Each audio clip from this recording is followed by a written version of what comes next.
I think we're live. Hello, Wesley. How are you now? Hey, good. How you doing, my friend? I'm doing very well, thanks. On this Saturday night here in Seattle, Washington. And I've got a Sunday morning here in the Philippines, and have been talking about doing this for a while now. Here we go. Excellent. I've made up my favorite drink here, a little gin and ginger ale, something a little light to cleanse the palate. I already finished 2. If I need more coffee, jittering off my.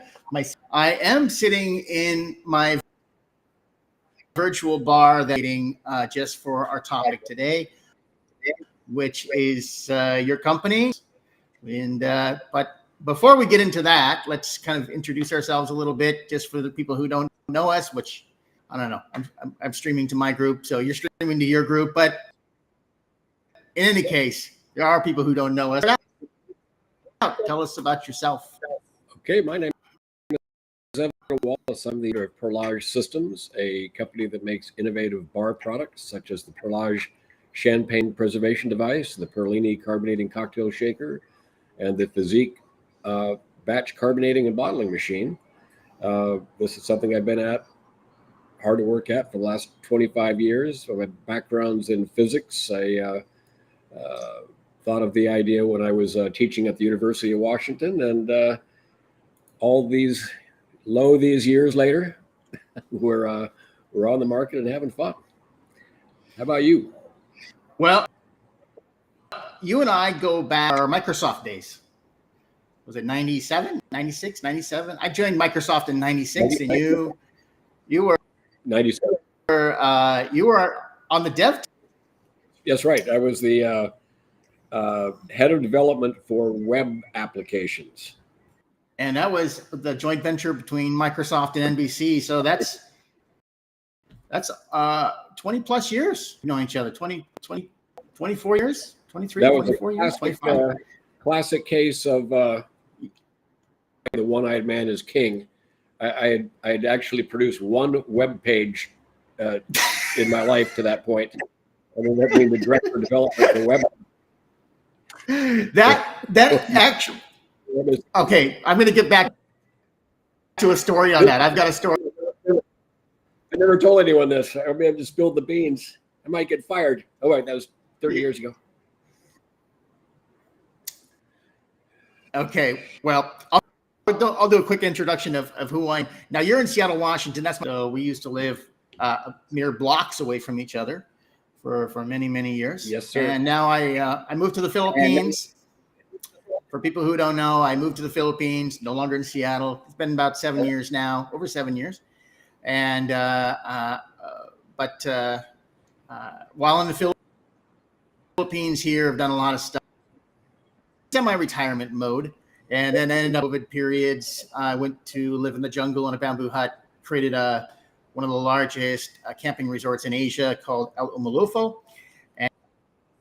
And now, like a finely tuned clock, I decided to leverage all the knowledge that I got from actually developing out the El Umulufo, and started So I've been working with Perlage Systems in their relaunch of their product, which we can. But first, I'll go back, which was in 1994. I moved to New York. I was one of the first internet consultants in New York. A job.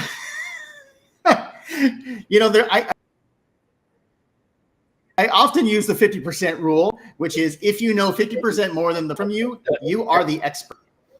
Yep. That is a hard fact of consulting. So you always have to be a little bit smarter than the guy that you're talking to, and then you get to be the expert.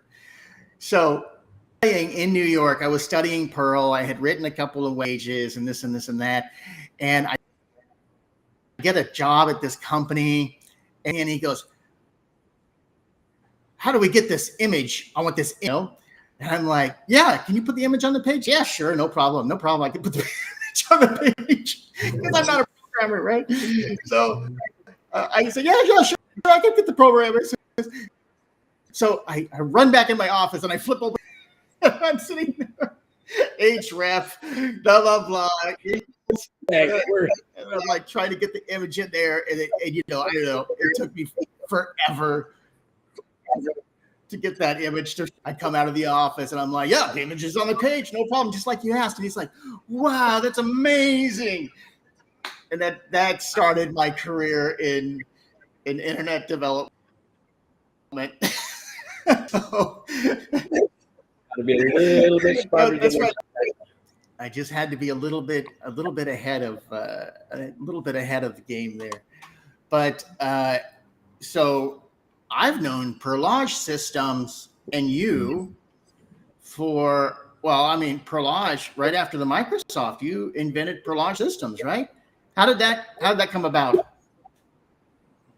I was actually working on it. So I started working. I met you at Microsoft in 1997. But the idea came on.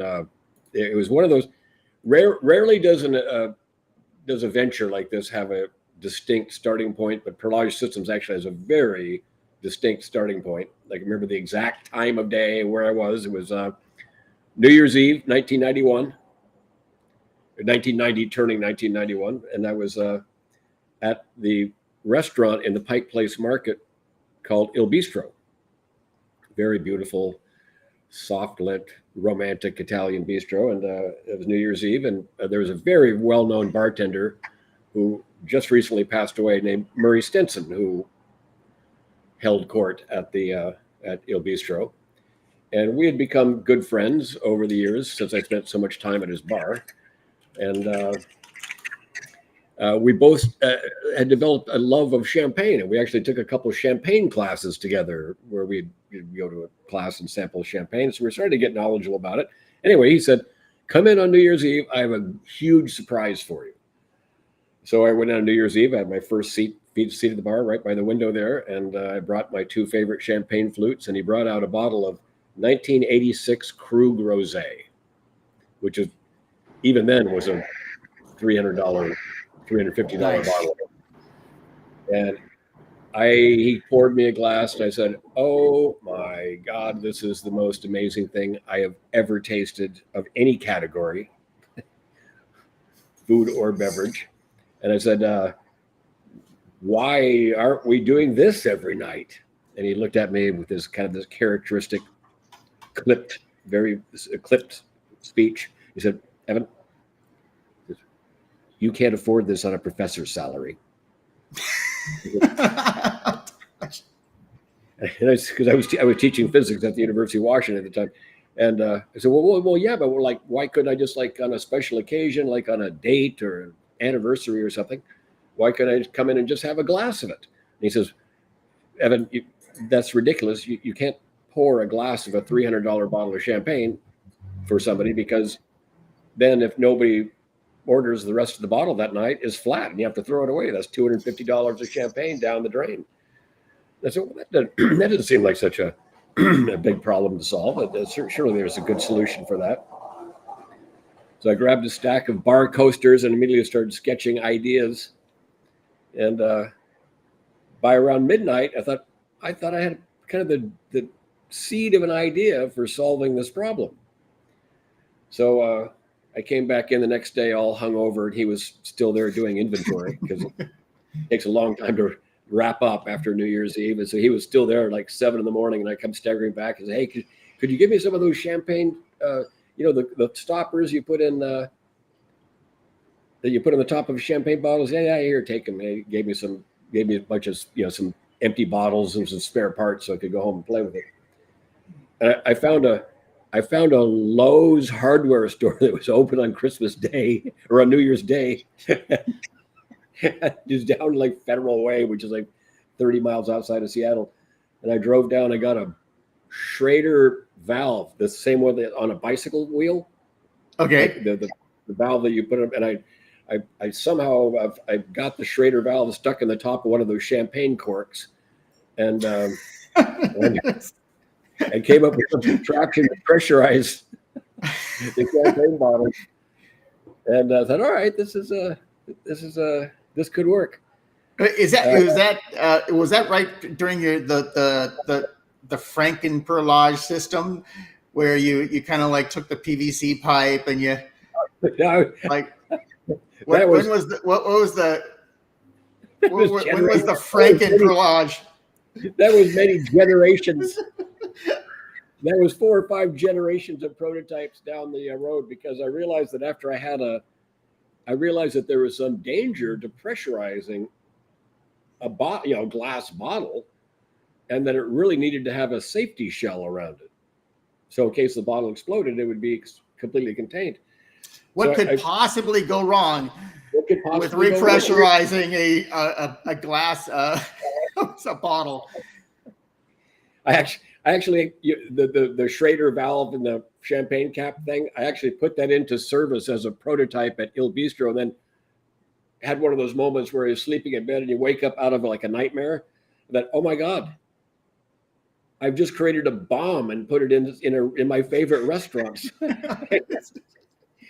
I was there as soon as they opened the next day and say, can I have that back? There might be I need to make a modification to it. Now you are actually a bona fide physics professor, PhD in physics, right? That was your first. That was my first gig. Yeah, that was your first gig. That's what the gig that you did for fun, and so every time I've ever had a question, it's like, oh, Mr. Wallace, so what exactly is the pressure inside of the bottle? You're like, wait a minute. A lot. I had all of my friends, since I was, I love physics very much, and I would say, hey, anytime you have a question, why is the sky blue, or why is call me, because I will answer your question anytime. But I was living in Maine at the time, teaching at the University of Maine, so I was getting woken up at all hours of the day and night by people. It's like, my 4-year-old daughter wants to know why water makes bubbles when it boils, or something like that, and I'd be 4 a.m. answering her question. But yeah, the Franken, so I finally realized the bottle had to be enclosed, and I got a piece of 4-inch PVC irrigation pipe, about yay long and this big around. Had a machinist make a cap that would screw in on the top of it with my Schrader valve sticking out of the top.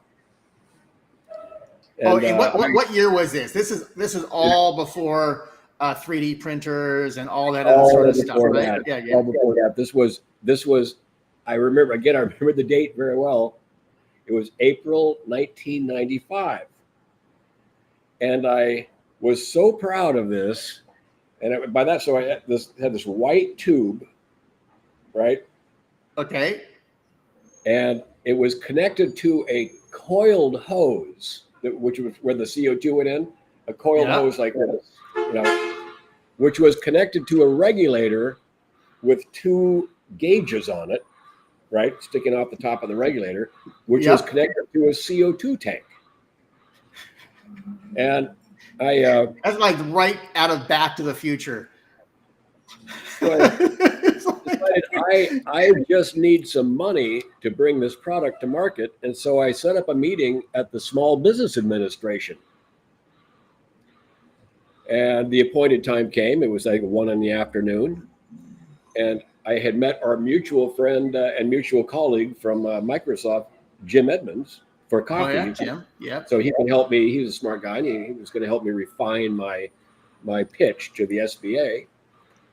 And so we had coffee, and we went a little over time, and so now I'm late for the meeting. So he says, hey, I'm driving that way, hop in my car. And I'm wearing a black suit with a white shirt and dark glasses, and I have a backpack on that has this contraption in it. And Jim lets me out in front of the Small Business Administration, and I'm late. I've got the dark glasses on, and I have this thing with the wires coming out of the back and 2 gauges.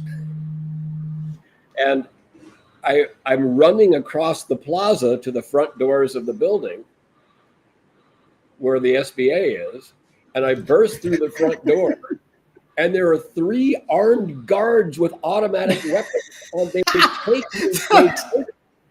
they take me down. I try to run past them because I'm late for the meeting. I'm on my way to the elevator, and the guy grabs me from behind and drags me to the floor. I go, what the I hell? have not heard this story. I have not heard this story before. I said, what's going on? He said, what do you have in your backpack? I said, it's a prototype of a champagne preservation device.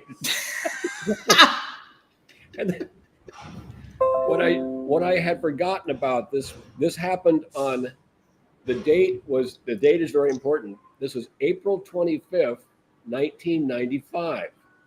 Okay. Where is the Small Business Administration located? In the Federal Building. This was 7 days after the bombing of the Oklahoma City Federal Building. Oh no! Yes, So I remember that. Everyone was on full alert. Had formed guards with automatic weapons at all the entryways. I just forgot. I wasn't even thinking that I was going into the Federal Building 7 days after the Oklahoma City bombing with what looked like the bomb out of the Roadrunner, where the coyote, yes. Coyote bomb from Acme. The Acme. Actually, I don't know if you're allowed to say the B word on the algorithms here, but it's like, yes, the Acme. So I finally figured out. I read, oh my God, Oklahoma City bombing, and the thing. Oh my God, this looks. But by that time, so he makes me take the. I'm gonna close my window here.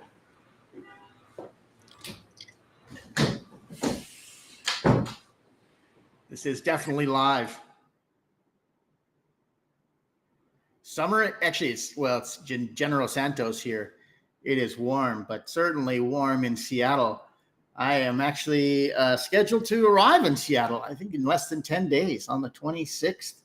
Cannot wait to hang out with Evan, and we've got so much business to do together. It's crazy. And then, of course, seeing my family, and I got a bunch of other clients there. They're going to be talking about, looks like, Evan, what happened to you? Let's pop back. Let's get Evan back on the line here. Evan, welcome back. Sorry. I think if it noticed you're not sitting there, that the system just like, whoop. All right, there you go. Well, So that's pretty smart of it. Yeah. It's like empty chair. Next thing you know, you've got 60 seconds to get back into your chair. Otherwise, you're off the show. In preparation for this meeting, I had pressurized the bottle with CO2 so I could demonstrate when I went into the meeting, I could take the top off and it would go shh, and they could hear the pressure escaping. So the guard with the automatic weapon said, you need to take that apart. And I said, and I channeled my best. I did my best Jack Nicholson imitation. And I said, I can do that, but it's going to make a little noise.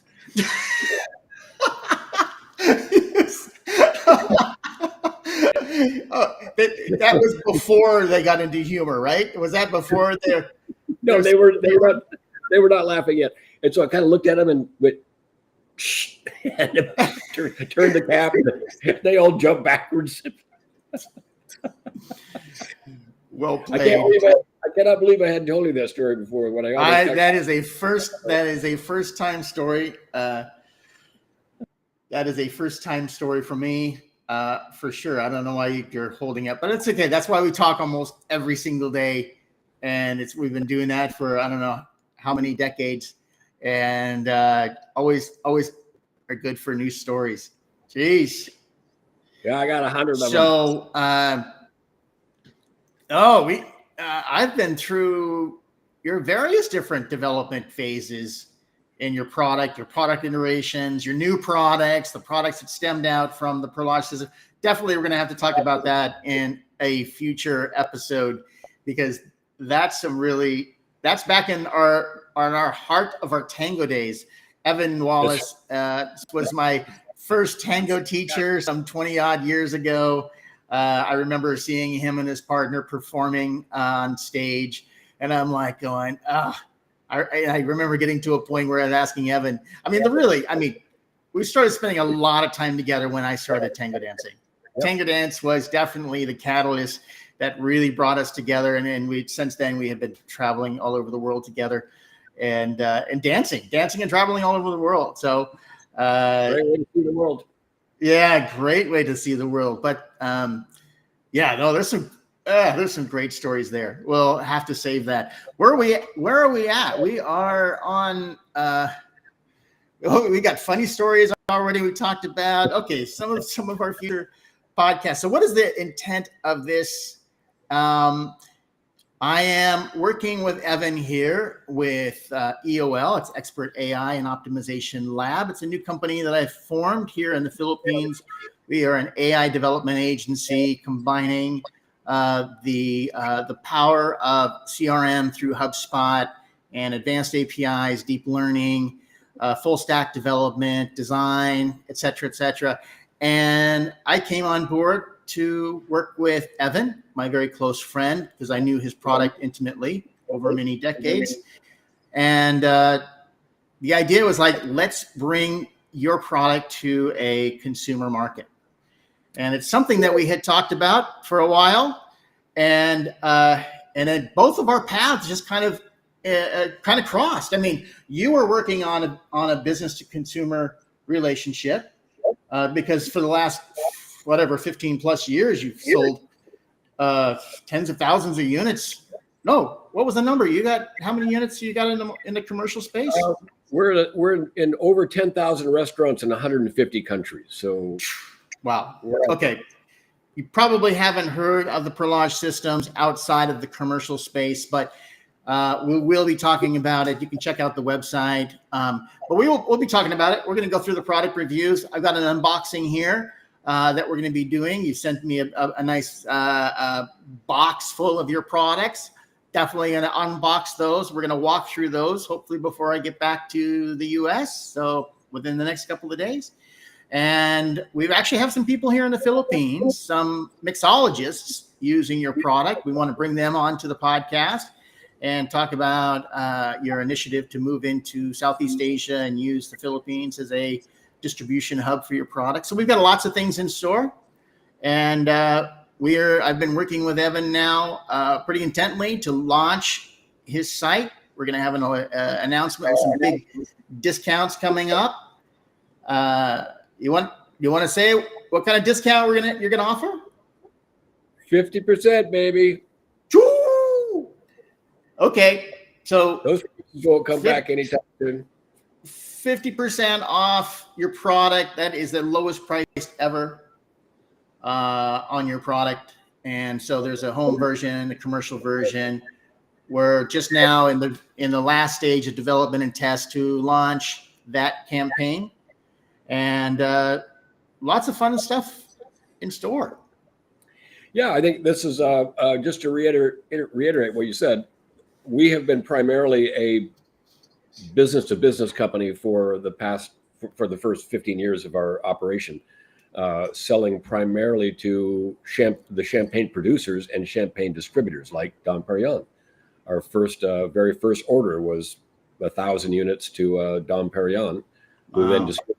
Who then gave the product away to their key restaurant accounts as an inducement for them serving Dom Perignon by the glass. So okay. Model for the first 15 years. And it was always our intention that we would become a consumer-facing company, but that is an entirely different kettle of fish. It's an entirely different business model with an entirely different marketing strategy. And I had no idea to be honest, I had no idea how to approach that. And that's where Wesley came in with his deep expertise in AI and the IT world. And so that's what we're working on now. We've been hard at work. Wesley's been hard at work adding the infrastructure to be able to go out and communicate with the customer directly and turn this into a B2C or consumer-facing company. And it's, again, to be frank, way out of my area of expertise, but solidly in yours. And so it's been a real journey watching what you've done and what you've brought to the business. And our intent is to roll this out at the end of the summer. Yeah, I'm excited. It's certainly been challenging for me. It's always good to have something working on, just rather than just developing in an empty vacuum, having a client and a close friend, mentor like yourself, basically saying, this is what we need, and then letting me run off and try to figure out how to make it all work. So I appreciate your trust in my abilities. Of course, we're best of friends. So it's an honor and a privilege to work with you and your company. And I know this is just the tip of the iceberg. I'm very, very excited for this venture together, for sure. And this wouldn't even have been possible 18 months ago. No, you're right. You're right. To make this kind of a transition would have required marketing budgets and billboards and magazine advertisements, huge, millions of dollars. And now in the last 18 months, with the rise of artificial intelligence, large language model, ChatGPT, like ChatGPT,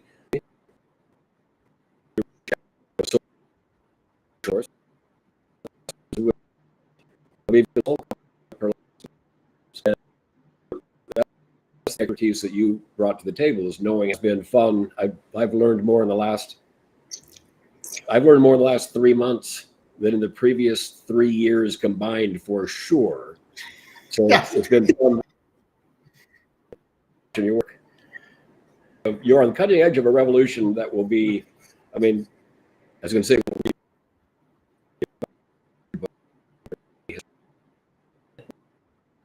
one of the great revolutions in intellectual history, comparable with the printing press and the Gutenberg Bible and the rise of broadcast television and radio.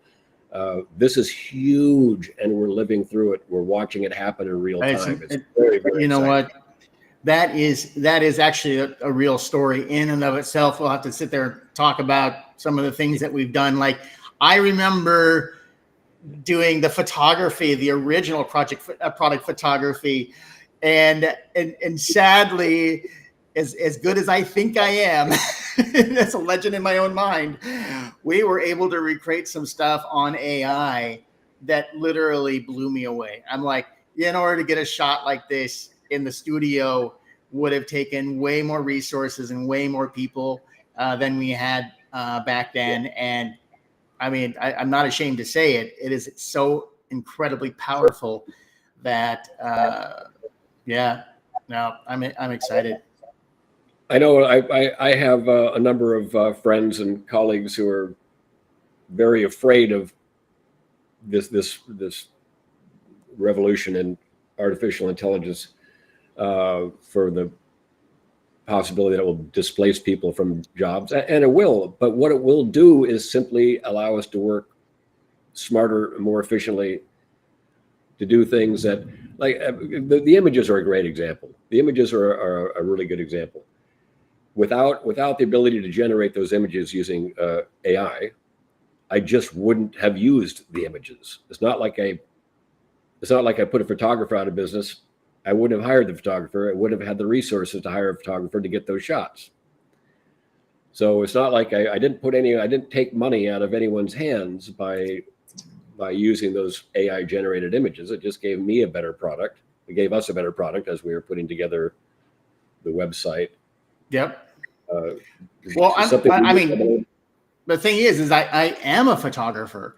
And so, being a photographer, creating AI images as a photographer, it just kind of elevates the same levels of skills in lighting, composition, and everything else like that. So, many times we looked at the shot and we had to readjust it because the composition wasn't there or whatnot. So, I'm certainly not out of a job as a photographer. I don't think I would ever have that to worry about. So for sure, I think AI, if it's understood and it's embraced, I don't think people really have anything to worry about. I think it will catch a lot of people off guard, though. That's the no question of the matter.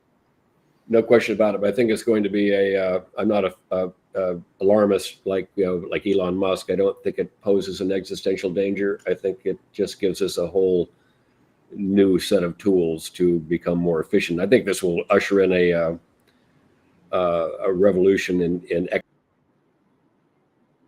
This could be one of the spark plug moments in a nation's economy that just changes the game. For sure.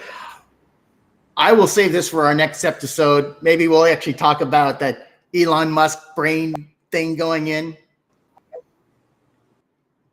because the interface between our phone and our brain, of course, is our thumbs, and the speed at which we can do this, right?